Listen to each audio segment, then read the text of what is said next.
In the sleepy village of Little Wychford, poison pen letters drip with venom, accusing neighbours of shameful secrets, until a deadly hand strikes. Eleanor Pennington, found dead with a typed note, followed by the postman Tom Grayson, drowned in the mill pond. Simon and Clara Hartley, newcomers seeking peace, uncover a web of greed and deception, guided by Miss Jane Marple's quiet genius. A hidden diary, a mysterious stranger, and a limping shadow lead to a chilling truth.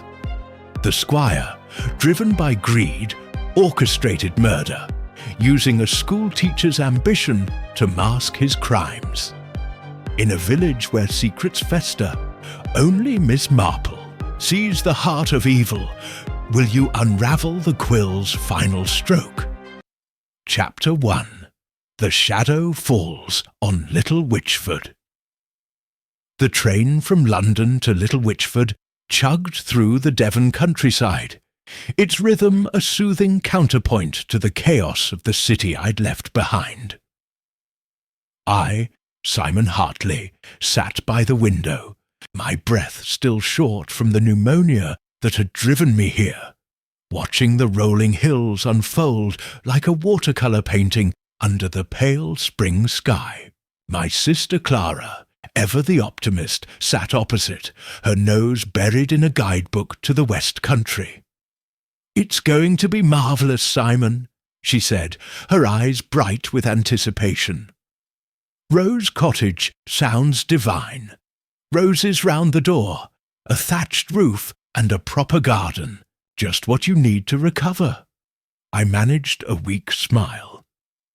The doctor had been firm. Country air, rest, no excitement. Clara, with her usual efficiency, had arranged everything. A 6-month lease on a cottage in a village so obscure it barely warranted a dot on the map. Little Wychford, she'd called it, her voice bubbling with enthusiasm for village life. I wasn't so sure. London's noise and hurry suited me better than sheep and hedgerows, but I hadn't the strength to argue. We arrived at the tiny station as the sun dipped low, casting long shadows over the platform. A porter, an old man with a face like weathered oak, helped us with our bags, muttering about the new folk at Rose Cottage. His tone was neutral, but his eyes lingered on us with a curiosity that felt faintly intrusive. Clara, undeterred, tipped him generously and hailed a taxi, a rattling old Ford driven by a cheerful fellow named Ned, who seemed to know everyone in the village. Little Wychford was a postcard brought to life. Cottages with whitewashed walls, a church with a squat Norman tower, a duck pond reflecting the twilight. The high street boasted a post office, a butcher's shop, and a tea room, called the Copper Kettle, its windows adorned with lace curtains. Rose Cottage stood at the edge of the village, its garden a riot of early blooms, daffodils, primroses, and the promised roses climbing the trellis. Clara clapped her hands in delight, but I felt a pang of unease. The silence was too deep, the air too still. Something about the place prickled my nerves. Inside, the cottage was cosy but cramped, its low ceilings and uneven floors a far cry from our airy London flat. Clara bustled about, unpacking china and exclaiming over the inglenook fireplace. I sank into an armchair, my chest tight, and tried to shake the sense of being watched. A knock at the door startled me, and Clara answered it to reveal a plump, rosy-cheeked woman bearing a basket of scones. "Mrs. Dane, the vicar's wife," she introduced herself, her smile warm, but her eyes darting about the room. "Welcome to Little Wychford. I thought you'd like a bit of something to tide you over." Clara, ever gracious, invited her in for tea. Mrs. Dane perched on the edge of a chintz sofa, her hands fluttering as she spoke of village life, the church fete, the Women's Institute, the annual cricket match against Upper Wychford. But her chatter faltered when she mentioned the post. "Do be careful with your letters, dear," she said to Clara, her voice dropping. "We've had some trouble lately." "Trouble?" I asked, my curiosity piqued despite my fatigue. Mrs. Dane hesitated, glancing at the door as if expecting an eavesdropper. "Nasty letters typed, not handwritten. Anonymous, you see, full of horrid accusations. Poor Miss Barton got one saying she'd been pilfering from the church collection, and Colonel Travers had one about his war stories being lies. All nonsense, of course, but it stirred up the village something awful." Clara frowned. "Who's sending them?" "No one knows," Mrs. Dane said, her voice barely above a whisper. "The police have been no help. The letters come through the post, regular as clockwork, every Monday or Tuesday. They've got everyone looking sideways at each other." I exchanged a glance with Clara. London had its share of scandals, but this was a different breed of malice. "Surely it's just a prank," I said, though my tone lacked conviction. Mrs. Dane shook her head. "It's more than that, Mr. Hartley. There's a wickedness behind it. You'll see, living here." After she left, Clara busied herself with the scones, but I couldn't shake the chill her words had left. That evening we dined at the Copper Kettle, where the village's eyes seemed to follow us. The landlord, a burly man named Mr. Higgs, served us shepherd's pie with a side of gossip. "Mind you don't cross the squire, Mr. Pennington," he warned, wiping a glass. "He's a hard man, and his wife's been poorly since the letters started." Clara raised an eyebrow. "Poorly?" Higgs leaned closer. "Mrs. Pennington, Eleanor, lovely woman, got a letter saying she'd been too friendly with the vicar. Rubbish, but it's hit her hard. She's not been out much since." The weight of the village's secrets pressed heavier as we walked home under a starlit sky. Clara chattered about meeting the neighbours, but my mind was on the letters. Who would sow such discord in a place like this? And why? The next morning, a plain envelope lay on our doormat, its typed address stark against the white paper. Clara opened it, her face paling as she read. "Simon, listen to this. Miss Hartley, your flirtations with Dr. Lambert are the talk of the village. Leave him be, or you'll regret it." I snatched the letter, my blood running cold. Dr. Lambert, the village doctor, had visited yesterday to check my lungs. A brief professional call. The accusation was absurd. "This is madness," I said, crumpling the paper. "We've been here 2 days." Clara's eyes flashed with defiance. "I'll not be bullied by some coward with a typewriter. We'll find out who's behind this." That afternoon, we visited the vicarage to return Mrs. Dane's basket. There I met Miss Jane Marple, a neighbour who'd come to help with the church flowers. She was a small, elderly woman with white hair and a gentle manner, her hands busy with a pair of knitting needles. But her eyes, sharp and clear, seemed to see straight through me. "Trouble with letters, I hear," she said, her voice soft, but probing. "Mrs. Dane told me. A nasty business, Mr. Hartley." I nodded, unsure how much to reveal. "We received one this morning. It's unsettling." Miss Marple's needles paused. "Malice always is, but it's rarely without purpose. In my village, St. Mary Mead, we had a similar trouble once. The letters were a distraction, you see, from a far greater crime. Clara, pouring tea, leaned forward. A crime? You think these letters are hiding something? Miss Marple smiled faintly. People are not so different, Miss Hartley, whether in London or Little Wychford. Spiteful words often mask a deeper intent. I'd keep a close eye on those around. You. Her words lingered as we left the vicarage.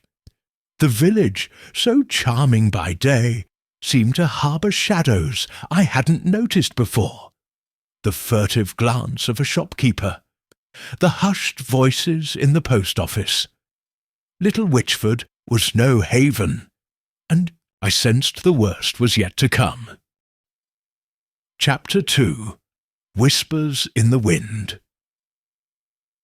The morning after our first poison pen letter arrived, Little Wychford woke to a mist that clung to the village like a shroud. Rose Cottage felt damp and unwelcoming, its charm dimmed by the typed words still burning in my mind.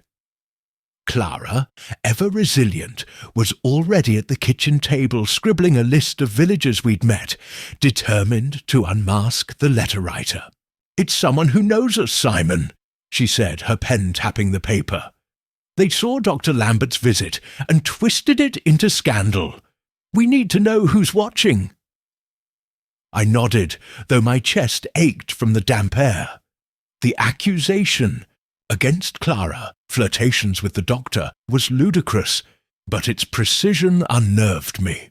Whoever wrote it had eyes on Rose Cottage, and the thought made the village's quaint streets feel like a maze of hidden gazes.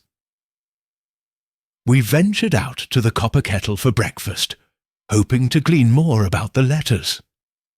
The tea-room was abuzz, its tables crowded with locals, nursing teacups and suspicions. Mrs. Higgs, the landlord's wife, bustled over with scones and a frown.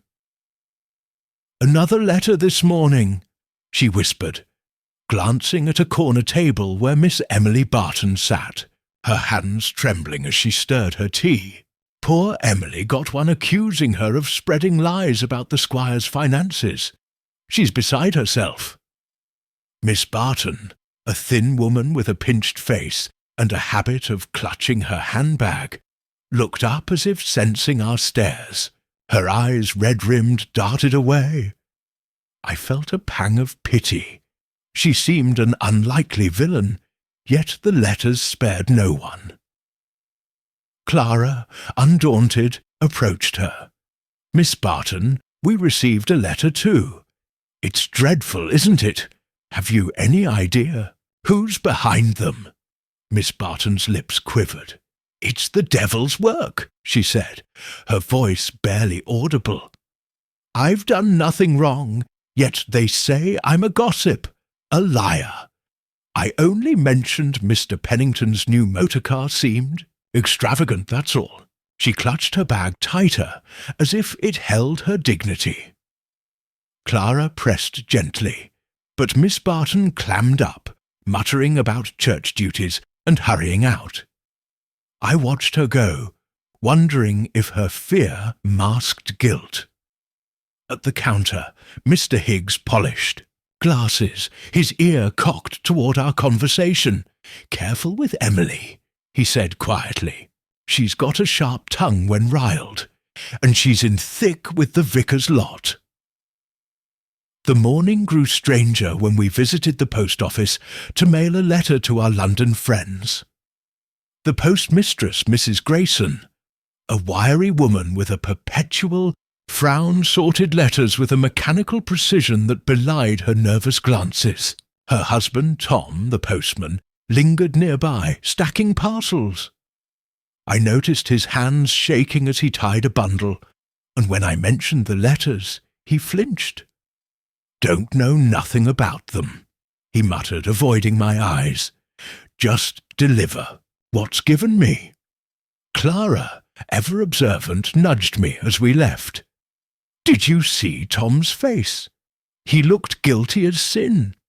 and those letters go through his hands every day. I wasn't so sure. Tom seemed more frightened than cunning, but the post office was clearly central to the mystery. The letters, always typed, always posted locally. Someone in that cramped little building might know more than they let on. That afternoon, we attended a parish meeting at the church hall, hoping to meet more villagers and gauge their reactions. The hall was a draughty space, its walls lined with faded posters for long-past fates.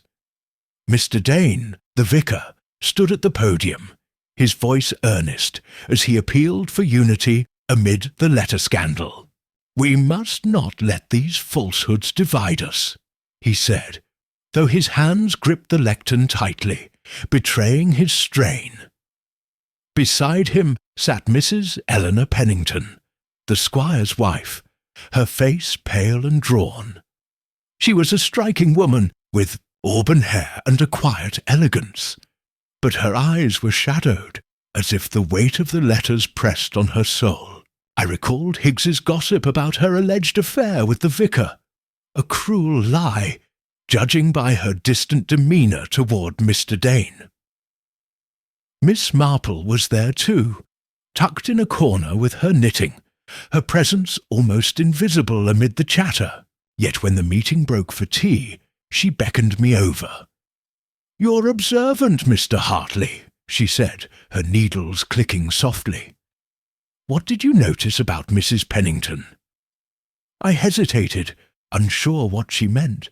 "She looks unwell." "The letters, perhaps?" Miss Marple's eyes gleamed. "Perhaps. But notice her hands, clutching her scarf, twisting it.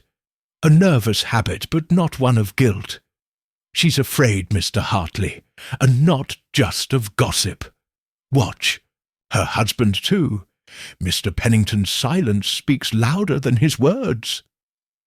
I glanced at the squire, a tall man with a hawkish face, standing apart from the crowd. He hadn't spoken during the meeting, but his gaze followed his wife with an intensity that felt proprietary, almost menacing. Was he the letter-writer, sowing discord to control her? Or was he, too, a victim? As we walked home, Clara speculated, wildly. "What if it's the vicar? He's got access to a typewriter at the vicarage, and he's always preaching about sin. Maybe he's unhinged." I laughed, but her words lingered. The vicar's fervour had seemed genuine, yet there was a tension in him, a crack in his pious facade. That evening, another letter arrived, slipped under our door in the dead of night. Clara read it aloud, her voice steady despite the venomous words. "Mr. Hartley, your sister's not the only one with secrets. What are you hiding from London?" My heart sank. I'd left London to escape a failed business venture, a minor scandal. But no one here could know that, could they? Clara's face hardened. "This isn't a prank, Simon. Someone's watching us, studying us. We need to find them before they do worse." I thought of Miss Marple's quiet warning about a deeper intent. The letters were like pebbles thrown into a pond, their ripples spreading far beyond their words. As the mist thickened outside, I felt little Wychford closing in, its secrets coiled like a snake ready to strike. Chapter 3. The Silence of Wychford Hall. The mist that had cloaked little Wychford for days lifted on the third morning of our stay, revealing a sky of brittle blue. Rose Cottage, with its creaking floors and rose-scented air, felt less like a refuge and more like a trap after the second poison pen letter. Its cryptic accusation about my London past still gnawing at me. Clara, undeterred, was already planning our next move. "We'll visit Wychford Hall today," she declared, buttering toast with fierce determination. "Mrs. Pennington's letter about the vicar. She's at the heart of this, Simon. We need to see her," I agreed, though my chest ached from the lingering effects of pneumonia. The squire's wife, Eleanor Pennington, had seemed fragile at the parish meeting, her haunted eyes hinting at secrets beyond mere gossip. If anyone knew more about the letter's impact, it was she. Besides, Miss Marple's remark about Mr. Pennington's silence had stirred my curiosity. Was he victim, villain, or something else entirely? Wychford Hall stood a mile from the village, a Georgian pile of honey-coloured stone surrounded by manicured lawns and ancient yews. As we approached, the gravel drive crunching underfoot, I noticed the windows were shuttered, giving the house a mournful air. A maid, young and nervous, answered our knock. "Mrs. Pennington's not receiving," she said, her eyes darting toward the stairs. "She's been poorly." Clara, with her London charm, persuaded the maid to let us in for a brief call. The hall's interior was grand but cold, its oak-panelled walls hung with portraits of stern Pennington's past. We were shown to a drawing-room where a fire sputtered, doing little to warm the chill. Mr. Pennington greeted us, his tall frame imposing, his handshake firm, but his smile absent. "My wife is resting," he said curtly. "These letters have upset her greatly." Before we could press further, a scream shattered the silence, high and piercing from upstairs. Mr. Pennington froze, then bolted toward the sound. Clara and I closed behind. We reached a bedroom door, locked, and he fumbled with a key as the maid wrung her hands. "It's Mrs. Pennington," she cried. "She was fine this morning." The door swung open to reveal a grim scene. Eleanor Pennington lay on her four-poster bed, her auburn hair splayed across the pillow, her face pale as wax.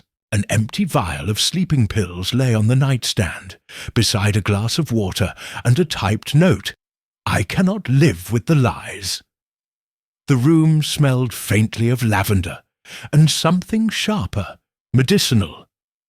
Clara gasped, clutching my arm, while Mr. Pennington stood rigid, his jaw tight. Dr. Lambert arrived within the hour, summoned by the maid. His young face was grave as he examined the body, confirming what we feared. Eleanor was dead, likely from an overdose. "Suicide, I'm afraid," he said, his voice steady, but his hands betraying a slight tremor. "She's been low since that wretched letter about the vicar." I studied the room, my mind racing. The note's typescript matched our letters, its stark letters chillingly familiar. But something felt wrong. The bed was too neat, the pillows undisturbed, as if Eleanor had lain down without a struggle. I glanced at Clara, who was watching Dr. Lambert closely. Her eyes narrowed. She'd noticed it too. His haste to declare suicide, his avoidance of the note. We returned to the village, shaken, and sought Miss Marple at her cottage, a cosy haven of chintz and roses. She was tending her garden, clipping lavender with precise snips. I recounted the morning's horror, expecting shock, but her expression remained calm, her eyes sharp as she listened. "Suicide, you say?" she mused, setting down her shears. "Mrs. Pennington was not a woman to give up so easily. Did you notice her jewellery, Mr. Hartley? She wore a pearl brooch at the parish meeting, but none today. A woman planning her end doesn't dress so plainly." Hadn't noticed, but her words sparked a memory. Eleanor's hands, bare of rings, clutching that scarf at the meeting. "You think it was murder?" I asked, my voice low. Miss Marple's needles resumed their rhythm. "I think, Mr. Hartley, that the letters are a veil, hiding a darker purpose. That note, typed like the others, suggests a connection. And the vial, was it sealed when you saw it?" I faltered. "I didn't check. It was empty on the table." She nodded, as if expecting this. "An empty vial tells no tales, but a full one might. And Mr. Pennington, did he seem grieved or merely shocked?" Clara answered, her voice firm. "Shocked but controlled. He didn't weep, didn't touch her. It was odd." Miss Marple's eyes gleamed. "Grief is a private thing, but its absence is telling. Watch the squire, and the doctor too. Men in debt or ambition often find death convenient." As we left, the village seemed altered, its charm tainted by Eleanor's death. At the Copper Kettle, whispers spread. Suicide, scandal, the vicar's name again on every tongue. Mrs. Dane, serving tea at the church hall, looked stricken, murmuring about Eleanor's shame. But Miss Barton, hovering nearby, seemed more agitated than sad, her fingers twisting a handkerchief as she muttered about judgment. Clara pulled me aside. "Simon, this isn't right. Eleanor was scared, not suicidal. And that note, why type it? A suicide writes by hand, doesn't she?" I nodded, my thoughts turning to Dr. Lambert's tremor, Mr. Pennington's coldness, Tom Grayson's fear at the post office. The letters had claimed their first victim, but I sensed they were merely the prelude to a greater crime. Miss Marple's words echoed. A veil, hiding a darker purpose.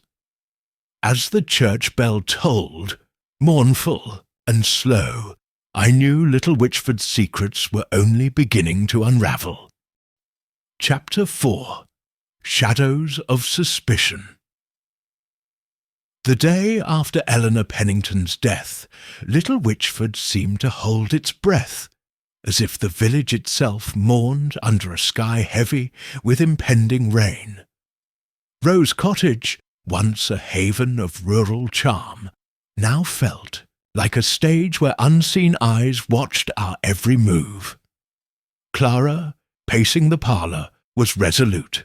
"Simon, we can't sit idle," she said, her eyes blazing with purpose. "Eleanor's death wasn't suicide. That typed note, it's the same as our letters. We need to dig deeper, starting with the squire." I agreed, though my strength was waning, the damp air tightening my chest.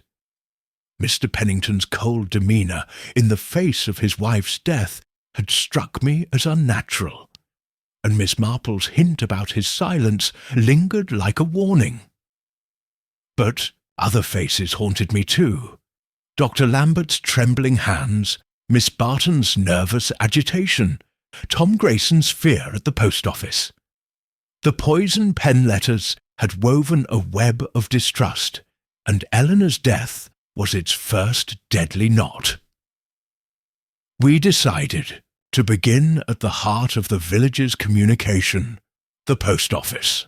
If the letters were posted locally, as Mrs. Grayson had implied, someone there might hold a clue. The post office was a cramped, dimly lit room, its counter cluttered with stamps and parcels.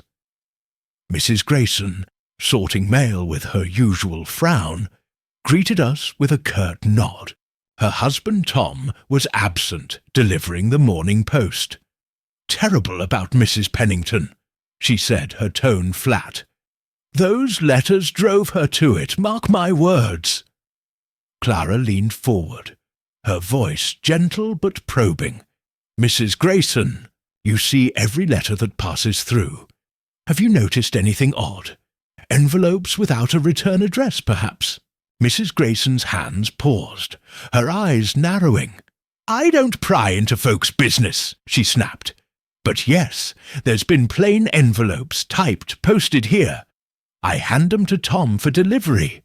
That's all I know." Her defensiveness piqued my interest. Was she protecting her husband or herself? I glanced at the typewriter on a side table, its keys worn but clean. "May I try it?" I asked, gesturing to the machine. Mrs. Grayson hesitated, then nodded grudgingly. I typed a quick line, "The Quick Fox," and studied the result. The P was slightly raised, unlike the sharp, even letters of the poison pen notes. This wasn't the machine. As we left, Clara whispered, "She knows more than she's saying. Did you see her hands? Shaking, just like Tom's yesterday." Our next stop was the vicarage, where we hoped to learn more about the letter accusing Eleanor of an affair with Mr. Dane. The vicar was in his study, a cluttered room lined with theological tomes. He looked haggard, his clerical collar askew, as if the weight of the village's suspicions had worn him down.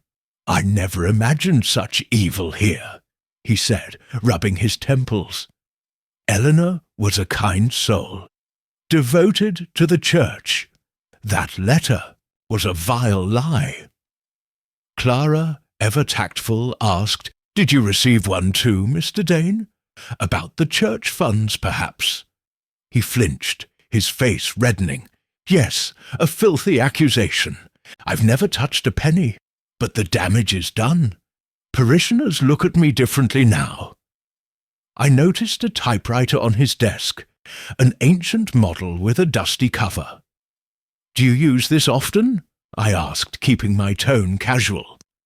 "Rarely," he said quickly. "It's mostly for sermons, but it's been broken for weeks." A quick test confirmed it. The keys jammed, producing a garbled mess. Another dead end. As we left, we encountered Miss Marple outside, tending to a basket of flowers for the church altar. Her presence was no coincidence, I suspected. Those keen eyes missed little. "Any progress, Mr. Hartley?"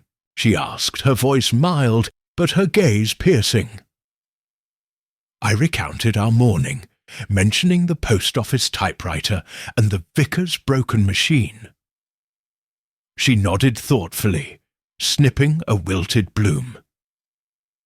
"Typewriters are revealing, but people more so. Have you considered the maid at Wychford Hall? Young Jenny, I believe. She was devoted to Mrs. Pennington, yet she didn't cry yesterday. Curious, don't you think?" Her words struck a chord. The maid's nervous demeanour had been overshadowed by the tragedy, but her dry eyes stood out in retrospect. "You think she knows something?" I asked. Miss Marple's needles clicked softly, a rhythm like a heartbeat. "Servants see everything, Mr. Hartley. They're invisible to those above them, but their eyes are always open. Jenny might have seen what others missed." Clara seized the idea. "Let's go back to Wychford Hall. If Jenny knows anything, we'll get it out of her." The hall was quieter now, its shutters still closed like mourning eyelids. Mr. Pennington was out, we were told, meeting with the coroner. Jenny, the maid, was polishing silver in the kitchen, her movements mechanical. Clara, with her knack for putting people at ease, offered to help, and soon Jenny was talking, her voice low and hesitant. "Mrs. Pennington was scared," she admitted, glancing at the door. "Not just of the letters. She'd argue with the master, about money mostly. She wanted to leave, go to her sister in Bath, but he wouldn't hear of it." I pressed gently. "Did you see anything the morning she died? Anything unusual?" Jenny's hands froze, her eyes wide. "There was a visitor, early, before you came. Dr. Lambert, he called round, said it was to check on her nerves, but he left quick and she was quiet after. Then I found her like that." Her voice broke, but her eyes remained dry. As we walked back to Rose Cottage, Clara's mind raced. Dr. Lambert again. He's everywhere. Eleanor's death, our letter about him, and Jenny's story. Why was he there so early? I thought of Miss Marple's hint about ambition and debt. Dr. Lambert's polished charm now seemed a mask, his tremor a crack in it. But Mr. Pennington's coldness, Jenny's revelation about their arguments, could the squire have orchestrated his wife's death, using the letters as cover? That evening another letter arrived, slipped under our door in the dusk. Typed as always, it read, "Mr. Hartley, you ask too many questions. Stop, or you'll join Eleanor." Clara's face paled, but her jaw set. "They're scared, Simon. We're getting close." The rain began to fall, a soft patter that mirrored the unease in my heart. Little Wychford's secrets were tightening around us, and I feared the next blow would strike closer still. Chapter 5. The Postman's Fall. The rain that had threatened Little Wychford all day broke at dawn, a relentless downpour that turned the village lanes to mud and deepened the gloom cast by Eleanor Pennington's death. Rose Cottage, its thatch, dripping, felt more like a prison than a refuge, especially after the latest poison pen letter threatening my life. Clara, undaunted, pored over a notebook where she jotted down names. Mr. Pennington, Dr. Lambert, Miss Barton, the Graysons, each a potential key to the mystery. "Simon, that letter means we're rattling someone," she said, her voice firm despite the shadows under her eyes. "We need to talk to Tom Grayson again. He's the postman. Every letter passes through his hands." I nodded, though my chest tightened with each breath, the damp air aggravating my condition. Tom's nervous demeanour at the post office had lingered in my mind, and Jenny's revelation about Dr. Lambert's early visit to Wychford Hall had cast a shadow over the doctor's charm. But it was Miss Marple's words about servants seeing everything that drove us out into the rain, umbrellas in hand, towards the post office. The village was subdued, its residents huddled indoors, but whispers of Eleanor's suicide buzzed like flies. At the Copper Kettle, where we paused for a quick tea, Mrs. Higgs leaned over the counter, her voice low. "Folks are saying Eleanor was driven to it by shame," she said, wiping her hands on her apron. "But I saw her last week, buying lace for a new dress. That's not the act of a woman giving up." Clara's eyes gleamed. "Exactly. And the typed note, same as ours. Someone's orchestrating this." We reached the post office to find it eerily quiet, the counter unattended. A bell jingled as we entered, and Mrs. Grayson emerged from the back, her face paler than usual. "Tom's out delivering," she said curtly. "Won't be back till noon." But noon came and went, and Tom didn't return. By mid-afternoon, the village was abuzz with a new horror. Tom Grayson had been found dead in the mill pond, his bicycle tangled in the reeds, his cap floating nearby. Clara and I joined the crowd gathering at the pond's edge, where Constable Reed, a stolid man with a walrus moustache, was directing men to pull the body ashore. Tom's face was grey, his eyes open in a frozen stare, water streaming from his sodden clothes. "An accident," the constable declared, noting the muddy bank. "Slipped in the rain, likely," Poor chap. Clara gripped my arm, her voice a whisper. Simon, this is no accident. He knew something. Remember his shaking hands. Someone silenced him. I felt a chill unrelated to the rain. Tom's death, so soon after Eleanor's, seemed too convenient. Had he discovered the letter-writer's identity? Or seen something at Wychford Hall?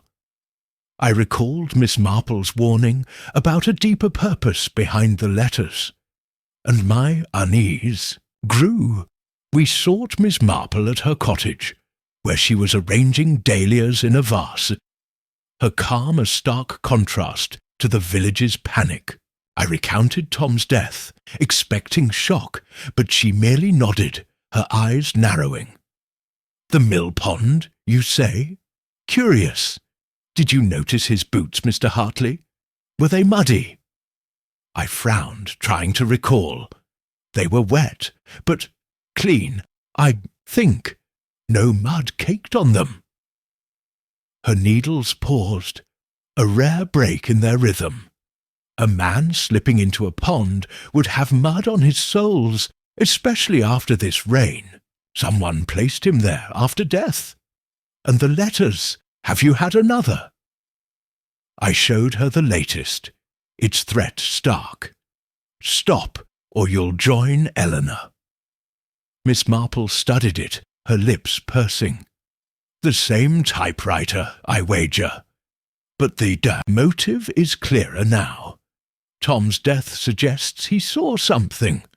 Perhaps a letter not meant for posting, or a face where it shouldn't be. Clara leaned forward. Jenny mentioned Dr. Lambert visiting Eleanor that morning. Could Tom have seen him, or something else at the hall? Miss Marple's eyes gleamed. Possibly.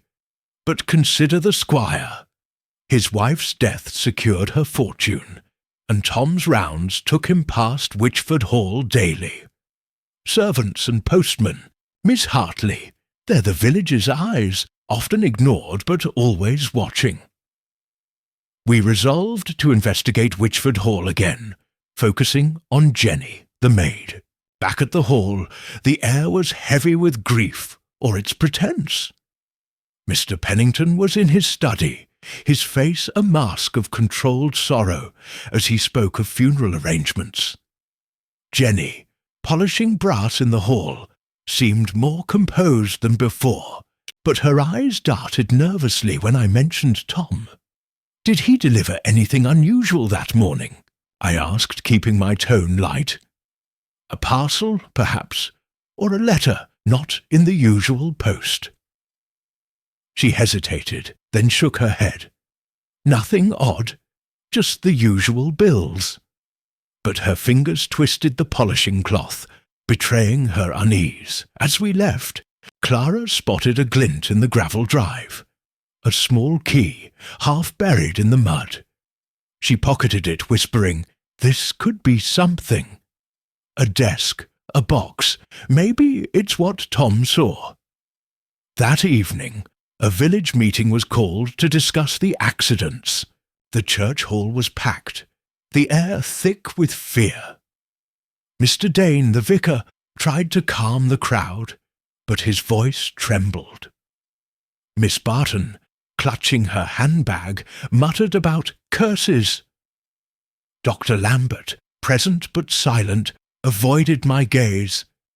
Miss Marple, seated at the back, watched it all, her knitting a quiet counterpoint to the chaos.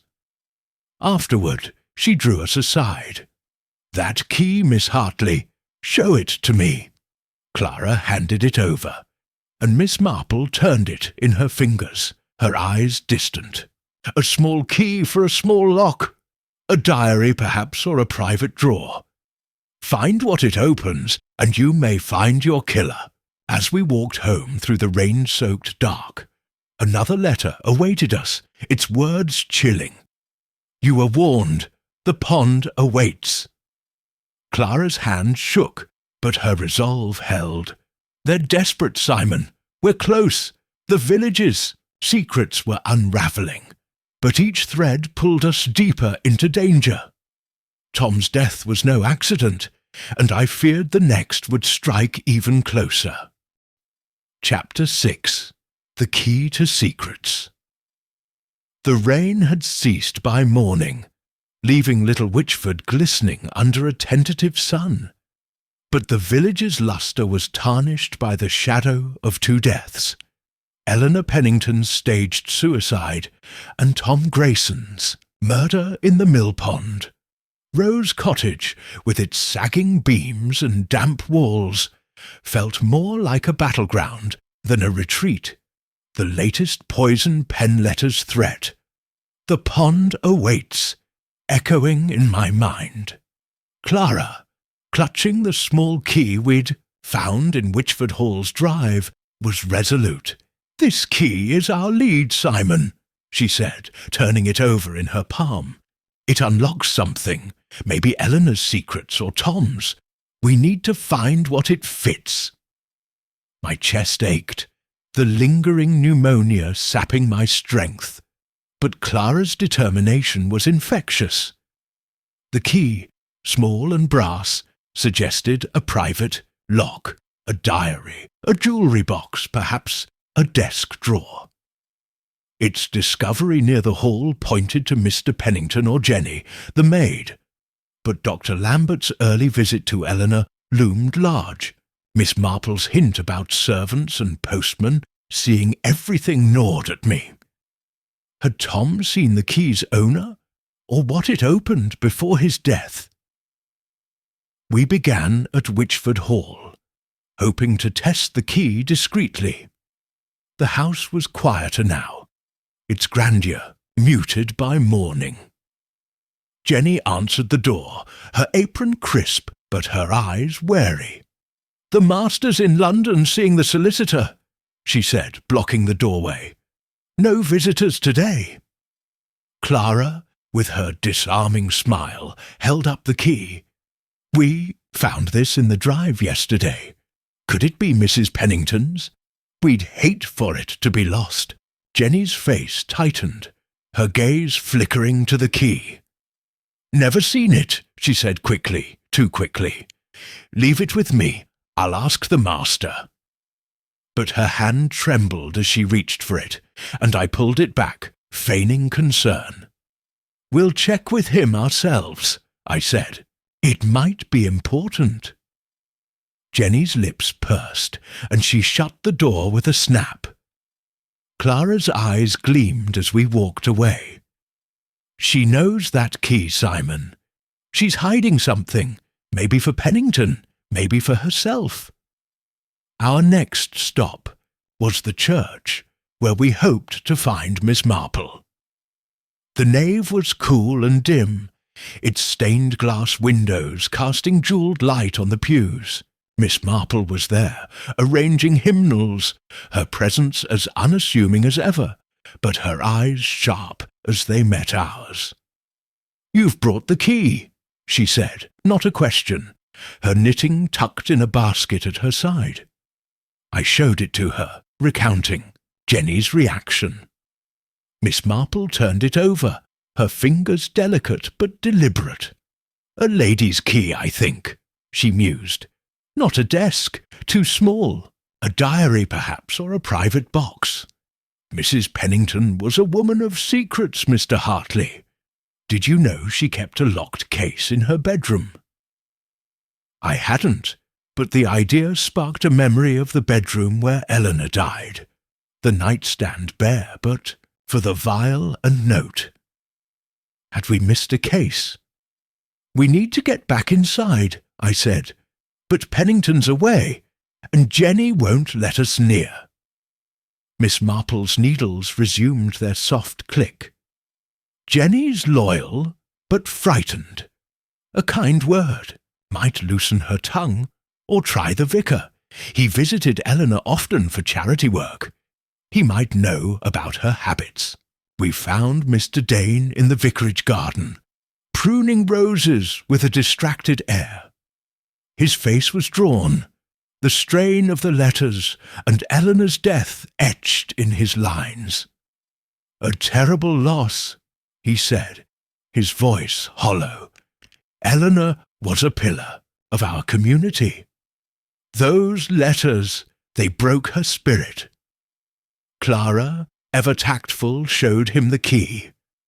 We found this near the hall. Could it be hers? Perhaps for something she kept private?" The vicar's eyes widened, then darted away. "I wouldn't know," he said, clipping a rose too sharply. "She had her little ways, kept a diary, I think, in a red leather case, but I never saw it."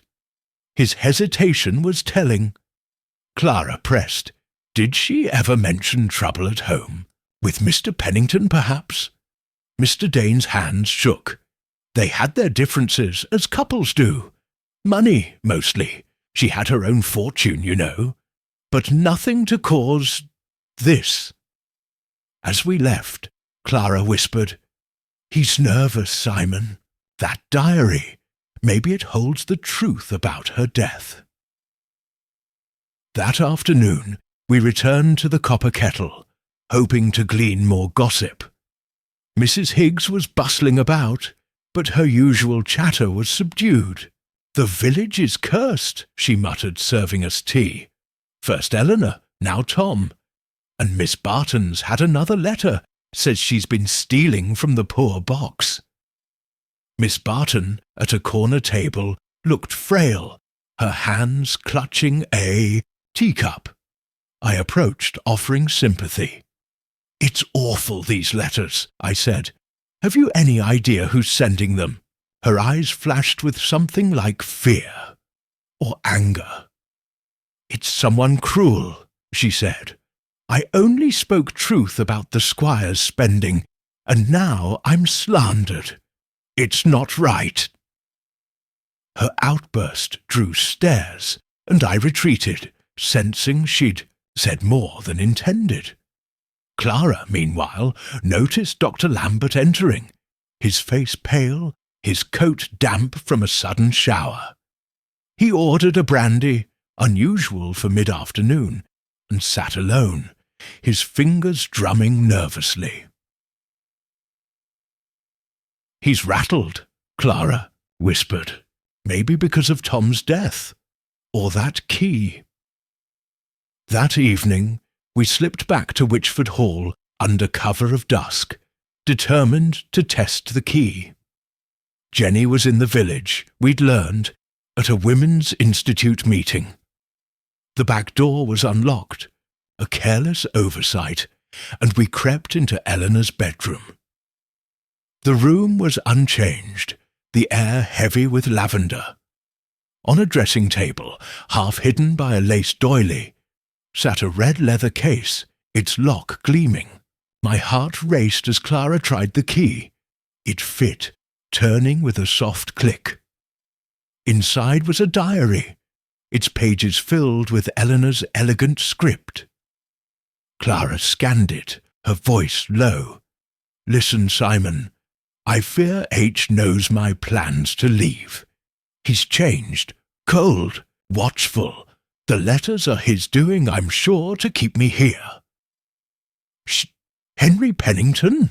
Before we could read more, footsteps echoed downstairs. We pocketed the diary and fled, hearts pounding, into the night. At Rose Cottage, another letter awaited. "You've taken what's mine. Return it or pay the price." Miss Marple's words echoed, a diary, a secret. We were close, but the killer was closer, their pen sharper than ever. Chapter 7. The Diary's Whisper. The morning light filtered through Rose Cottage's latticed windows, casting a lattice of shadows across the parlour where Clara and I sat. Eleanor Pennington's diary opened between us.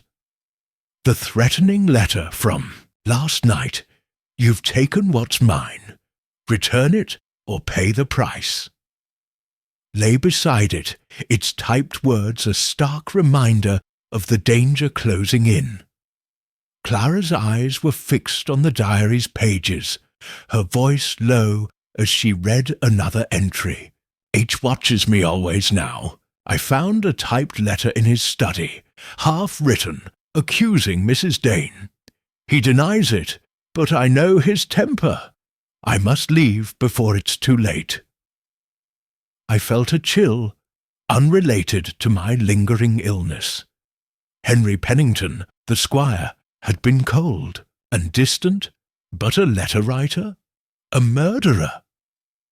The diary pointed to him, yet Miss Marple's caution about deeper motives nagged at me. Tom Grayson's death in the mill pond, Jenny's nervous denials, Dr. Lambert's early visit to Wychford Hall, all pieces of a puzzle that refused to fit neatly. "We need to show this to Miss Marple," I said, my voice hoarse. "She'll know what to make of it." Clara nodded, slipping the diary into her bag. "But we can't trust anyone else. Not the vicar, not Jenny, not even the constable. Someone knows we have this Simon, and they're desperate. Ish, out for Miss Marple's cottage, the village stirring under a sky bruised with clouds. Little Wychford's charm was fading, its cottages and lanes now a backdrop to suspicion. At the Copper Kettle, we overheard Mrs. Higgs whispering to a customer about a new letter, this one accusing the butcher, Mr. Cole, of watering his meat. The village was unravelling, each letter tightening the noose of distrust. Miss Marple was in her garden, tying up sweet peas, her hands deft despite her age. Her eyes lit up at the sight of the diary, though her expression remained serene. "You've been bold, Mr. Hartley," she said, setting aside her trowel. "Let's see what Mrs. Pennington confided." We sat in her cosy parlour, the air scented with lavender and old books. Clara read aloud key entries. Eleanor's fear of her husband, her plan to flee to Bath, and a cryptic note about a shadow in the hall the night before her death. Miss Marple listened, her needles clicking softly, her face unreadable. "A shadow," she mused. "Not a person, but a presence, someone she sensed but didn't see. And this letter in Mr. Pennington's study, did she describe it?" I shook my head, only that it was typed, accusing Mrs. Dane. She thought it was his. Miss Marple's eyes narrowed. Typed, yes, but anyone with access to his study could have left it. Consider the household. Jenny, the cook, perhaps a visitor like Dr. Lambert, and Mrs. Pennington's fortune. Her death secured it for someone. Who benefits, Mr. Hartley? Clara frowned. Pennington, surely. But Dr. Lambert, he's in debt, you said. Could they be working together? Miss Marple's smile was faint. Possible, but greed is a common thread in this village. Have you met Miss Clara Wade, the schoolteacher? She's quiet, but ambitious. She was close to Eleanor, teaching her niece in Bath. Ambition can twist a heart as surely as greed. The name was new to me. Miss Wade, a mousy woman with spectacles, taught at the village school, and kept to herself. Could she be the shadow Eleanor feared? We thanked Miss Marple and headed to the school, a red brick building near the church. Miss Wade was marking papers, her desk cluttered with books and inkwells. She looked up, startled as we entered, her glasses slipping down her nose. "We're sorry to intrude," Clara said, her tone warm. "We're looking into the letters. Eleanor Pennington was a friend of yours, wasn't she?" Miss Wade's hands fluttered. "Not a friend exactly. I tutored her niece last summer. She was kind, but troubled. Those letters upset her terribly." I noticed a typewriter on a side table, its cover askew. "Do you use this often?" I asked, gesturing to it. She blushed. For lessons, yes. The children type their compositions sometimes.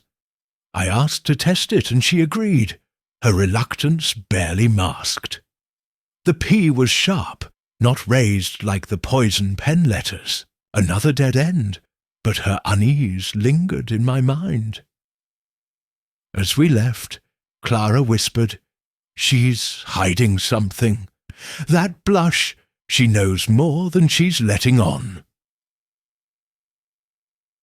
That evening, the village gathered for a memorial service for Eleanor at the church. Mr. Pennington stood stiffly, accepting condolences, while Dr. Lambert hovered nearby, his face pale. Miss Barton was absent, reportedly ill, but Miss Wade was there, her eyes fixed on the altar, avoiding the crowd. The vicar's sermon was faltering, his mention of sinful lies drawing murmurs. I caught Miss Marple's gaze across the pews, her nod urging me to watch, to listen. After the service, Clara and I lingered, hoping to overhear something useful.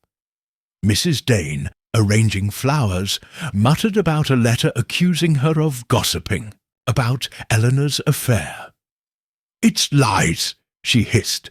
"I never said a word against her."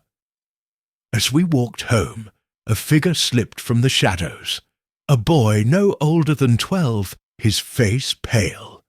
"You're the Hartleys, ain't you?" he whispered. "I saw something. Night Tom died. By the mill pond, a man, tall, in a coat. He pushed Tom in, I swear it. Before I could ask more, he darted off, leaving us stunned. A tall man, Pennington, Lambert, or someone new." At Rose Cottage, another letter awaited. "The diary won't save you. The truth is buried deeper." Miss Marple's words echoed. Ambition, greed, a shadow. The killer was watching, and we were running out of time. Chapter 8. The Boy's Tale. The dawn broke over little Wychford with a chill that seeped into the bones, as if the village itself shivered under the weight of its secrets.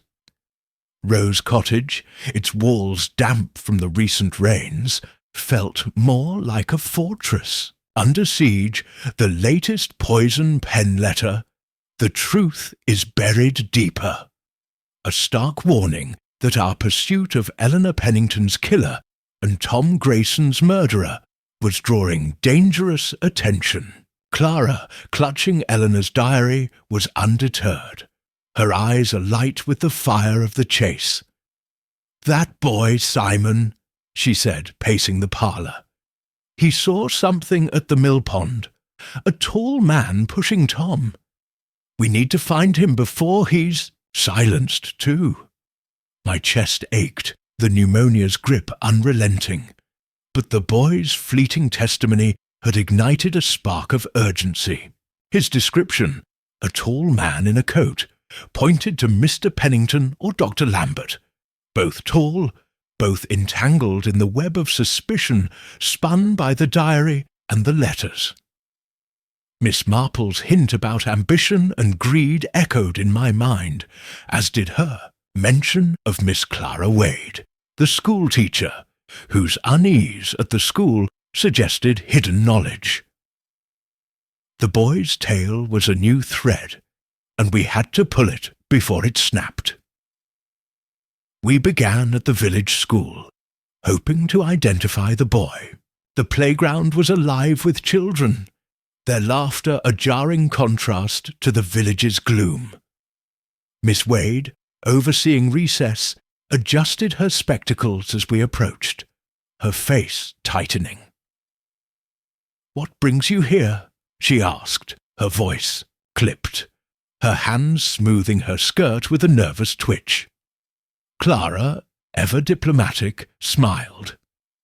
"We saw a boy last night after the memorial, about 12, thin, with dark hair. He mentioned something about the mill pond. Do you know him?" "Miss Wade's eyes flickered, but she shook her head. Could be any of the lads. Tommy Cole, perhaps, the butcher's son. They're always running about, telling tales. Her tone was dismissive, but her fingers betrayed her, twisting a pencil until it snapped. We found Tommy Cole kicking a ball against the school wall, his face pale but defiant. Coaxing him to talk took a shilling, and Clara's promise of discretion. "I saw it all right," he whispered, glancing over his shoulder. "Night Tom Grayson died. I was fishing by the pond. A man, tall, in a dark coat, argued with Tom, then pushed him in. I hid, scared he'd see me." "Did you know him?" I asked, my heart pounding. Tommy hesitated. Couldn't see his face, but he moved like gentry, stiff-like. Had a limp, maybe. He darted off, leaving us stunned. A limp? Neither Pennington nor Lambert limped, to my knowledge. A new player, or a disguise? We sought Miss Marple, finding her at the vicarage, helping Mrs. Dane with the church fete preparations. The hall was a flurry of bunting and jam jars, but Miss Marple's calm presence cut through the chaos. We shared Tommy's story and the diary's latest clues, expecting her usual composure, but her eyes sharpened, her knitting paused. "Limp, you say?" she mused. "Curious. Mr. Pennington walks with a cane sometimes. Old war injury, I believe. But a limp can be feigned or unnoticed in daily life. And the diary, does it mention visitors to the hall?" Clara nodded, flipping to a page. Eleanor wrote about a stranger calling late, 2 days before her death. No name, just he asked about my plans, pressed me to stay. She was frightened. Miss Marple's needles resumed, slow and deliberate. A stranger, or someone, she didn't expect. The hall has many visitors, Dr. Lambert, the vicar, even Miss Wade, who called to discuss her niece. But a man with a limp, that narrows things. Have you checked the village inn? Strangers often stay there. The inn, the Green Man, was a low-beamed building on the high street, its taproom smoky and crowded. The landlord, Mr. Burrows, a jovial man with a limp from a cart accident, greeted us warmly, but grew cagey when we asked about guests. "No strangers this month," he said, polishing a glass. "Just locals and the odd commercial traveller." His limp, I noted, was pronounced, but his bulk didn't match Tommy's gentry description. Clara, undaunted, pressed him. "Anyone asking about Mrs. Pennington? Or Tom Grayson?" Burrows hesitated, then lowered his voice. "A fellow came by a week ago. Tall, dark coat, city type. Asked about the hall, said he was a friend of the squire's. Didn't give a name, paid cash, left next day." A limp? Burrows couldn't recall. As we left, Clara's mind raced. A city type could be someone from Eleanor's past or Pennington's. The diary mentioned her fortune. Maybe an outsider's involved. That evening at Rose Cottage, we pored over the diary again, finding a cryptic entry. The stranger knew about Bath. H was furious when I told him. Bath, Eleanor's planned escape. Had someone followed her trail? I thought of Miss Wade, her connection to Eleanor's niece in Bath, her nervous demeanour. Was she more than a bystander before? We could plan further. A knock at the door startled us. It was Mrs. Dane, her face ashen. "Another letter," she whispered, handing us a typed note. "Found it in the vicarage post. It says, 'I'll pay for my sins like Eleanor and Tom.'" Her hands shook, and Clara guided her to a chair. Mrs. Marple's words rang in my ears. Ambition, greed, a shadow. The boy's tale, the diary, the stranger, each clue tightened the noose.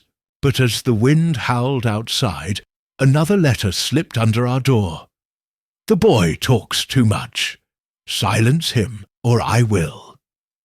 Clara's face hardened. They're watching us, Simon. We need to protect Tommy and find that stranger before they strike again. To Chapter 9. The Stranger's Trace. The morning sun struggled through a veil of clouds, casting a pallid light over little Wychford, where fear had taken root like bindweed. Rose Cottage, once a symbol of rural peace, now felt like a target. The latest poison pen letter. The boy talks too much. Silence him, or I will. A chilling reminder that our pursuit of Eleanor Pennington's and Tom Grayson's killer was drawing a noose tighter around us. Clara, her face set with determination, clutched Eleanor's diary as we sat at the breakfast table, the small brass key beside it. Tommy Cole's in danger, Simon, she said, her voice low but fierce. He saw the man at the mill pond. We need to find him, and this stranger from the inn, before it's too late. My chest ached, the damp air of the village exacerbating my pneumonia. But the urgency of Tommy's testimony and the diary's cryptic reference to a stranger who knew of Eleanor's plans to flee to Bath spurred me on. The boy's description, a tall man, possibly with a limp, moving like gentry, didn't fully match Mr. Pennington, Dr. Lambert, or even Mr. Burrows, the innkeeper. Miss Marple's hint about ambition and greed, and her mention of Miss Clara Wade's connection to Eleanor's niece suggested a wider net of motives. The stranger at the Green Man, described by Burrows as a city type, was our best lead. We began at the butcher's shop, hoping to find Tommy, the butcher's son. Mr. Cole, a burly man with a ruddy face, was cleaving chops behind the counter, his movements sharp and angry. "Tommy's not here," he snapped when we asked. "Got another of those blasted letters this morning. Says I'm cheating customers. He's off hiding, scared witless." His eyes darted to the street, as if expecting the letter writer to appear. Clara, with her knack for soothing tempers, offered sympathy. "It's awful, Mr. Cole. Tommy mentioned seeing something by the mill pond. Might it help us stop these letters?" Mr. Cole's face darkened. "He's a boy, prone to fancies. Keep him out of this, or you'll make it worse." His tone was protective, but his grip on the cleaver tightened, and I wondered if he feared more than gossip. We found Tommy behind the church, tossing stones into the duck pond, his face pale and drawn. Clara knelt beside him, her voice gentle. "Tommy, we believe you about the man at the mill pond. Can you tell us anything more? His voice, perhaps, or what he wore?" Tommy's eyes flicked nervously. He spoke low, like a gentleman, but sharp, wore a long coat, dark, and a hat pulled low. I didn't see his face, but he limped a bit, like his leg hurt. He paused, then whispered, "I think he saw me. That's why the letter came." Clara promised to keep him safe, but his fear was palpable. We escorted him home, urging Mr. Cole to watch him closely. As we left, Clara murmured, "A gentleman's voice, a limp. Pennington uses a cane sometimes, but this feels different. The stranger from the inn, maybe?" We headed to the Green Man to press Mr. Burrows for more details. The inn was quiet, its taproom empty save for a lone farmer nursing a pint. Burrows, limping from his old injury, was polishing the bar, his jovial air strained. "Told you all I know," he said when we asked about the city type. "Paid cash, asked about the hall, left quick, didn't sign the book, said he was just passing through." I noticed a ledger on the bar, half open. "May we see it?" I asked, keeping my tone casual. Burrows hesitated, then pushed it toward us. The pages showed no record of the stranger, but a smudge of ink caught my eye. A faint B in a hurried scrawl, dated the week of Eleanor's death. B for Bath, or someone's initial? Clara's eyes met mine. "We need Miss Marple. She'll know what to make of this. We found her at the church, arranging flowers for Sunday service, her presence a quiet anchor amid the village's turmoil. She listened as we shared Tommy's details and the ledger's smudge, her needles pausing only briefly. "A B, you say?" she mused, her eyes distant. "Interesting. And the stranger's questions about the hall, specific or general?" I recalled Burrows' words. Specific, about the Penningtons, their habits, like he knew them. Miss Marple nodded, snipping a stem with precision.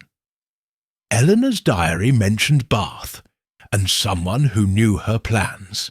This stranger may be no stranger at all, but someone from her past, or her husband's. "Have you considered Mr. Pennington's solicitor? He's in London now, but solicitors know family secrets, and some travel discreetly." The idea was new, startling. A solicitor tied to Eleanor's fortune could fit the gentry description. We thanked her and hurried to the post office, hoping to trace any letters to London. Mrs. Grayson was sorting mail, her face pinched. "No letters to solicitors here," she said curtly. "And mind your own business. Tom's death's got us all on edge." Her brusqueness was telling, but a glance at the counter revealed a parcel slip addressed to a Mr. B. Hargrove, London. B again.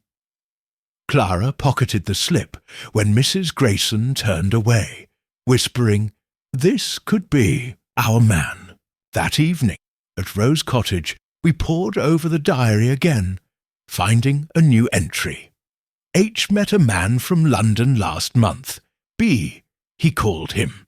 Talked of money, papers. I don't trust him. Clara's breath caught. B, Hargrove, a solicitor, perhaps working with Pennington? Before we could plan further, a scream echoed from the street. We rushed outside to find Mrs. Dane, clutching a new letter, her face white. "It says I'm next," she sobbed, "for spreading lies about Eleanor." The typed words were familiar, the threat unmistakable. Miss Marple's voice echoed in my mind. A stranger. No stranger. The B in the ledger, the diary, the parcel slip. Pieces of a puzzle. But the picture was still blurred. As the village clock struck 9, another letter slid under our door. "You're digging too deep. The boy's next, then you." Clara's hand shook, but her resolve held. "We find Hargrove, Simon. He's the key, or the killer." Chapter 10. The London Connection. The morning after the latest poison pen letter threatened young Tommy Cole and ourselves, little Wychford lay under a sky heavy with the promise of more rain, its lanes slick with mud and suspicion.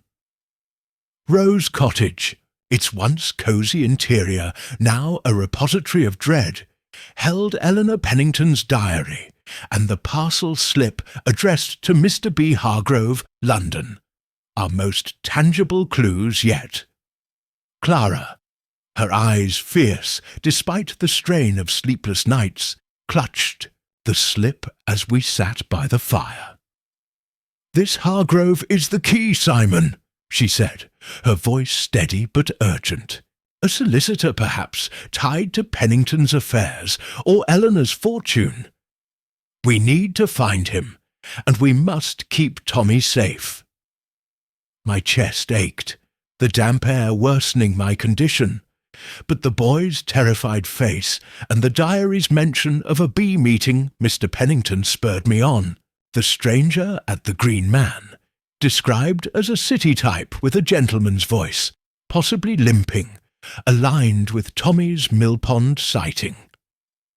Miss Marple's suggestion that a solicitor might know family secrets pointed to Hargrove as a linchpin, but the threat to Tommy, the boy's next, then you, meant time was slipping away. We began at the butcher's shop, determined to ensure Tommy's safety. Mr. Cole was behind the counter, his face grim as he chopped lamb, his cleaver's rhythm almost menacing. "Tommy's staying with my sister in Upper Wychford," he said, not looking up. "Those letters, cursed things. I won't lose my boy." His protectiveness was fierce, but his refusal to meet our eyes suggested fear, or perhaps guilt. Clara pressed gently. "Mr. Cole, Tommy saw something by the mill pond. A man, tall, possibly limping. Have you heard of a Mr. Hargrove? Maybe a solicitor visiting the Penningtons?" Cole's cleaver paused, his knuckles whitening. "Never heard of him. And Tommy's tales? He's a lad, sees shadows in the dark. Keep him out of this." His tone was final, but his glance toward the door betrayed unease. We left, unconvinced, and headed to the post office to trace the parcel slip. Mrs. Grayson was sorting letters, her movements jerky, her face pale. "No record of a Hargrove," she snapped when we showed her the slip. "People send parcels all the time. I don't keep a ledger of every name." But her eyes lingered on the slip, and I noticed a tremor in her hand, reminiscent of Tom's, before his death. Clara, undaunted, leaned forward. "Mrs. Grayson, this could help find Tom's killer. Did he ever mention a London man, or anything unusual in the post?" Her lips tightened. "Tom kept to himself. Said nothing about Londoners. Now, I've work to do." She turned away, but not before I saw a flicker of fear, or was it guilt, in her eyes. We sought Miss Marple, finding her at her cottage, knitting, by a window overlooking the village green. Her parlour was a haven of calm, its air scented with dried herbs, but her eyes were sharp as we shared the parcel slip and Tommy's safety concerns. She examined the slip, her fingers tracing the ink. "B. Hargrove," she murmured. "A solicitor likely, as I thought." The Penningtons' affairs were complex. Eleanor's fortune came from her father, tied up in trusts. A solicitor would. No details, perhaps too many. I mentioned the diary's entry about B meeting Pennington. Could Hargrove be the stranger at the inn?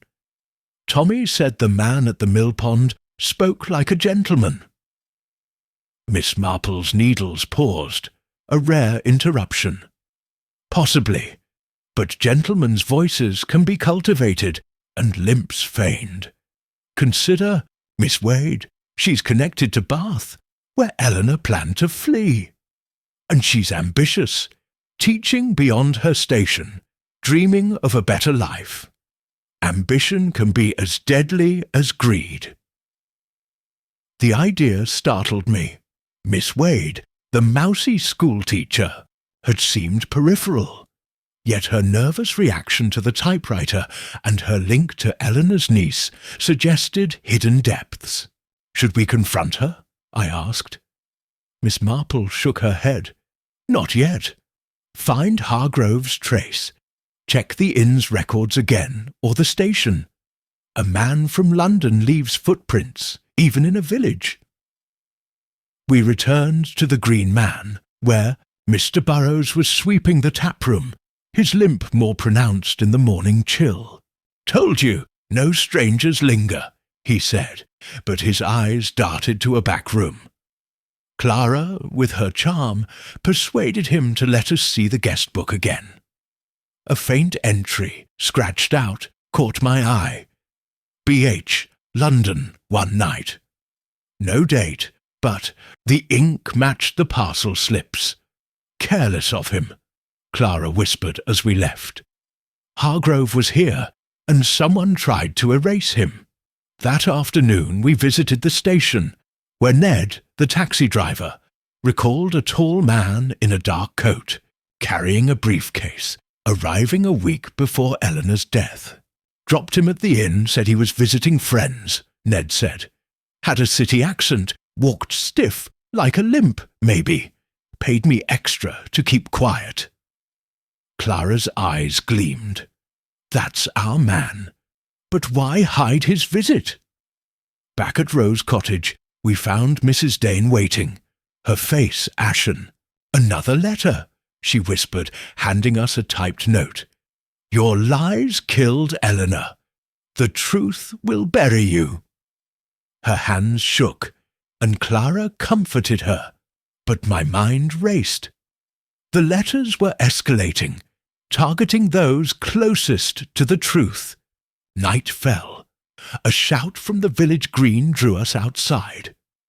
Tommy Cole, back from Upper Wychford, was running toward us, breathless. They found me, he gasped. A man in a coat by the school chased me. Before we could calm him, another letter slid under our door. The boy's time is up, so is yours. Miss Marple's words echoed. Ambition, greed, a stranger's footprints. Hargrove was the key, but the killer was closer, their pen a blade poised to strike again. Chapter 11. The trap is sprung. The dawn broke over Little Wychford with a fragile clarity, the village's rooftops glistening after days of rain, but the air held a tension as sharp as a blade. Rose Cottage, its walls heavy with the weight of secrets, was no longer a sanctuary. The latest poison pen letter. The boy's time is up. So is yours. A stark reminder that our pursuit of Eleanor Pennington's and Tom Grayson's killer had pushed us into dangerous waters. Clara, her face pale but resolute, stood by the window, clutching the parcel slip for B. Hargrove and Eleanor's diary. "Simon, we can't wait," she said, her voice low and urgent. "Tommy's in danger, and this Hargrove, solicitor or not, is the key. We need to act now." My chest ached, the pneumonia unrelenting, but the image of young Tommy Cole, terrified and running from a shadowed figure, drove me forward. The clues were mounting. The diary's mention of B meeting Mr. Pennington, the inn's scratched-out guest-book entry, Ned's account of a limping city man. Miss Marple's suggestion that a solicitor knew family secrets pointed to Hargrove, but her hint about Miss Clara Wade's ambition lingered, as did Mrs. Grayson's evasive fear at the post office. The killer was circling, and we had to protect Tommy while luring them out. Clara proposed a bold plan. Spread a rumour that Tommy had recalled more details about the Mill Pond killer and was ready to tell the constable. "It's a trap," she said, her eyes gleaming. "If the killer thinks Tommy's talking, they'll make a move. We'll watch and catch them." I hesitated, the risk to Tommy weighing heavily, but Clara was adamant. "We'll keep him safe, Simon. Mr. Cole's watching. Him. And we'll tell Miss Marple. She'll know how to set this right. We began at the butcher's shop, where Mr. Cole was stacking sausages, his face etched with worry.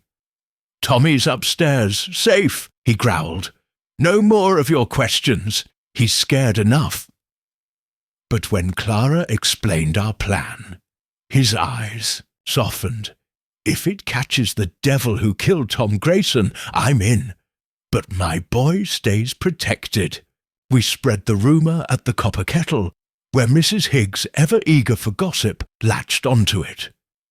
"Tommy saw the killer, you say?" she whispered, her voice carrying to nearby tables. "Poor lad, to know such evil." By noon, the village buzzed with the tale, and we watched for reactions. Dr. Lambert, sipping tea, spilled his cup when he overheard, his face paling. Miss Wade, passing by, paused, her spectacles glinting as she glanced our way. Mrs. Grayson, delivering mail, froze mid-step, her eyes darting nervously. We sought Miss Marple, finding her in the churchyard, tending a rosebush near the war memorial. Her calm was a balm, but her eyes were sharp as we shared our trap and the Hargrove clues. She studied the parcel slip, her fingers tracing the ink. "Clever, Miss Hartley," she said, her needles tucked in her apron. "A trap may flush them out, but it's risky. The killer's desperate. Tommy's testimony threatens their mask. This B. Hargrove, likely a solicitor, but perhaps a pseudonym. Did Eleanor's diary mention her father's estate?" Clara nodded, flipping to a page. She wrote, "Father's trust is safe, but H wants control. B promised to help, but I don't trust him. Could Hargrove be working with Pennington to secure the fortune?" Miss Marple's eyes narrowed. "Possibly, but consider Miss Wade. Her link to Bath, where Eleanor planned to flee, is no coincidence. She's quiet, but ambition burns in her. Teaching's a step to something greater. And she has access to the school's typewriter, though you found it clean." The idea jolted me. Miss Wade, overlooked as mousy, had shown unease. Her snapped pencil, her evasive answers. "Should we watch her?" I asked. Miss Marple nodded. "Watch everyone. Lambert, Pennington, Wade, even Mrs. Grayson. The post office is the heart of this. And Tommy, keep him close. Fear makes people careless, and the killer's fear is growing." That afternoon, we stationed ourselves near Deo, the school, where Tommy was back under Mr. Cole's watchful eye. Clara whispered the rumour to a group of mothers, ensuring it spread. By dusk, the village was alight with speculation, and we waited, hearts pounding, for the killer's move. As night fell, a figure slipped toward the butcher's shop, a tall man in a dark coat, his gait uneven, as if limping. My breath caught. Hargrove? Pennington? Clara grabbed my arm, and we followed, keeping to the shadows. The figure paused at the shop's back door, fumbling with a tool, a jemmy perhaps, to break in. Before we could act, Mr. Cole burst out, wielding a cleaver. "Get back!" he roared, and the figure fled, dropping something in the mud. A typed note, crumpled but legible. "The boy knows too much. End it tonight." We retrieved it, hearts racing, and rushed to Miss Marple's cottage. She read the note, her face grave. "The same typewriter," she said, "but this limp, it's a clue or a deception. Mr. Pennington's cane is occasional, Dr. Lambert's stride is sure, but someone else, someone we've overlooked." Clara's eyes widened. "Mrs. Grayson? She's tall for a woman, and Tom's death hit her hard. Could she be covering for someone, or writing the letters herself?" Miss Marple's needles clicked softly. The post office sees all, Miss Hartley. Mrs. Grayson's fear may be guilt or protection. Find her, and you'll find your killers. Shadow. As we left, another letter slid under Rose Cottage's door. You've sprung your trap, but I'm watching. The boys next. The village's lights flickered, and I knew the killer was close, their pen poised for one final strike. Chapter 12. The Quill's Final Stroke. The morning after our trap at the butcher's shop, little Wychford lay under a sky of unrelenting grey. Its lanes hushed as if the village held its breath for the storm to break. Rose Cottage, its walls, steeped in the dread of countless poison pen letters, stood as a silent witness to our final stand. The latest note, "You've sprung your trap, but I'm watching. The boys next," burned in my mind, its typed words a taunt from a killer who had claimed Eleanor Pennington and Tom Grayson. Clara, her face pale but resolute, clutched the crumpled note we'd found in the mud, its threat to silence Tommy, Cole a chilling echo of the danger we faced. "Simon, it ends today," she said, her voice steady despite the fear in her eyes. "Mrs. Grayson's hiding something, and this B. Hargrove, solicitor or not, is the key. We confront them with Miss Marple's help." My chest ached. The pneumonia a constant shadow. But the urgency of protecting Tommy and unmasking the killer drove me forward. The clues had piled up. Eleanor's diary accusing H and mentioning B. The inn's scratched-out guest. Book Ned's tale of a limping city man. Tommy's sighting at the mill pond, and Mrs. Grayson's trembling fear. Miss Marple's insight about the post office as the heart of the mystery pointed to Mrs. Grayson. But the limping figure and Hargrove's shadow suggested a deeper conspiracy. We began at the post office, determined to confront Mrs. Grayson. The shop was dim, its counter cluttered with unsorted mail, the air heavy with ink and suspicion. Mrs. Grayson stood behind the counter, her face gaunt, her hands sorting letters with mechanical precision. When she saw us, her eyes widened, and she dropped a bundle, envelopes scattering. "What do you want?" she snapped, her voice sharp but brittle. Clara held up the crumpled note. "This was dropped last night outside the butcher's. It's your typewriter, isn't it? And this parcel slip to B. Hargrove. Who is he, Mrs. Grayson? Why are you protecting him?" Her face crumpled, and for a moment I thought she'd faint. "I don't know any Hargrove," she whispered, but her hands shook, betraying her.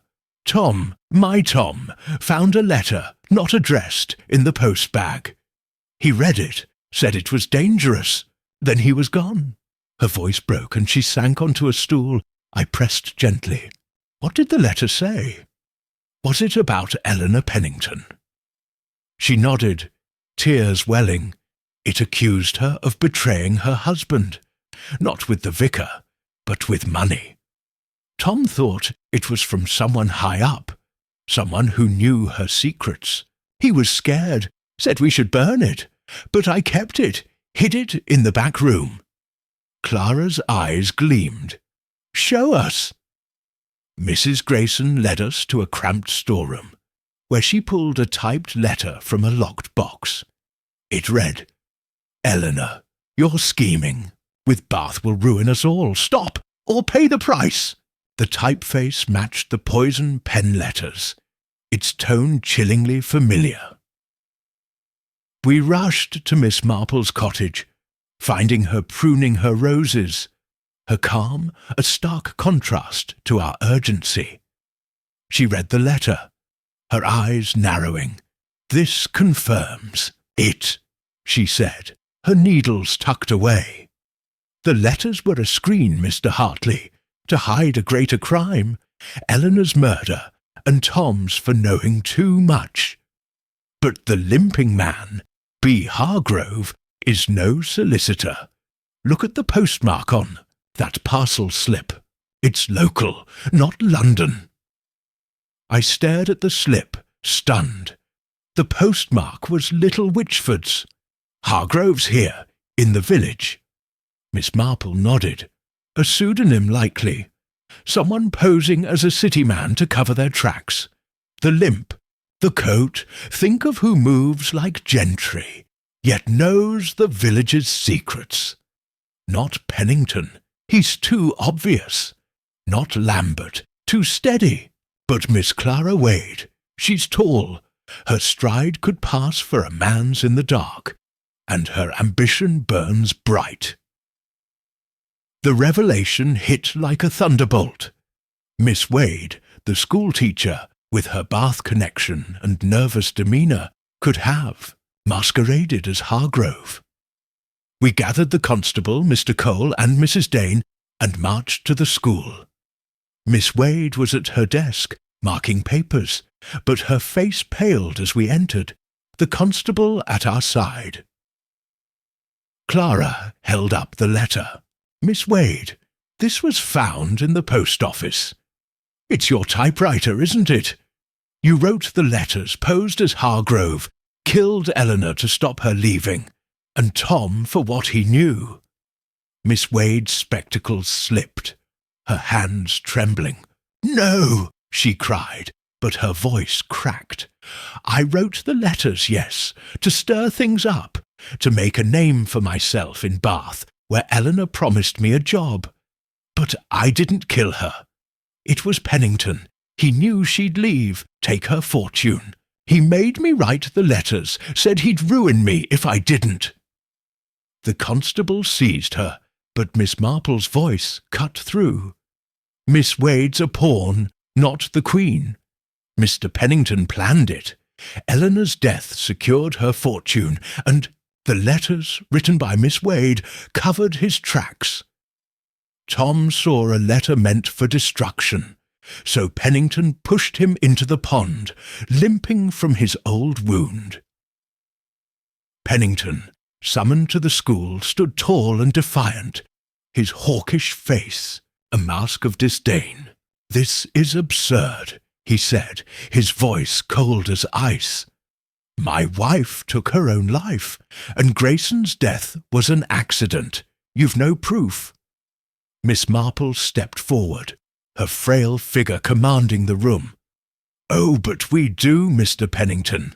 The typewriter in your study, with its raised P, matches every letter, including the one Mrs. Grayson hid. Eleanor's diary speaks of your anger, your meetings with B, a fiction you created to deflect suspicion. The parcel slipped to B. Hargrove was a ruse, posted locally to suggest an outsider. And Tommy Cole saw you at the mill pond, your limp betraying you. A war injury you conceal with a cane only when it suits you." Pennington's eyes flickered, a crack in his composure. "A boy's word, an old woman's guesses," he sneered. "You've nothing solid." Clara produced the diary, its pages damning. Eleanor wrote of your threats, your greed for her fortune. She planned to leave you, and you couldn't allow it. You forced Miss Wade to write the letters, sowing chaos to mask your crime. The constable, holding the typewriter from Pennington's study, confirmed the match. Tommy, brought in by Mr. Cole, stood trembling but firm. "It was him," he said, pointing at Pennington. "I saw him push Tom into the pond, limping as he ran." Pennington's mask shattered. "She was going to ruin me," he roared, his voice echoing in the schoolroom. "Her fortune was mine, by right. Years of marriage, and she'd throw it away for some whim in Bath. I wrote the first letters, yes, to scare her, but she wouldn't listen. So I used the pills, Lambert's pills, and staged it. Wade was easy to manipulate, desperate for her dreams. Grayson saw the letter, snooping where he shouldn't, so I dealt with him. The confession hung heavy, the room silent, but for Miss Wade's sobs. The constable handcuffed Pennington, his face now ashen, the gentry air gone. Miss Wade, guilty of the letters but not murder, was taken for questioning, her ambition her undoing. As they were led away, Miss Marple turned to us, her eyes gentle but piercing. Evil thrives in shadows, Mr. Hartley, but a village's eyes miss little. The letters were a distraction, but truth always surfaces like cream in a churn. We returned to Rose Cottage, the weight of the case lifting but leaving scars. Clara, packing the diary, looked thoughtful. Miss Marple saw it all, the greed, the fear. How does she do it, Simon? I smiled, my chest easing for the first time in weeks. She sees people, Clara. Not their masks, but their hearts. The village gathered that evening at the Copper, Kettle, the air lighter despite the grey sky. Mrs. Dane, her fear gone, poured tea with a steady hand. Mr. Cole, relieved for Tommy's safety, offered us a joint of lamb. Mrs. Grayson, shaken but free of her secret, promised to close the post office for a day, a gesture of mourning for Tom. Dr. Lambert, cleared of suspicion, apologized for his nerves, admitting debts had made him jumpy. Miss Barton, recovered from her illness, joined us, her sharp tongue softened by gratitude.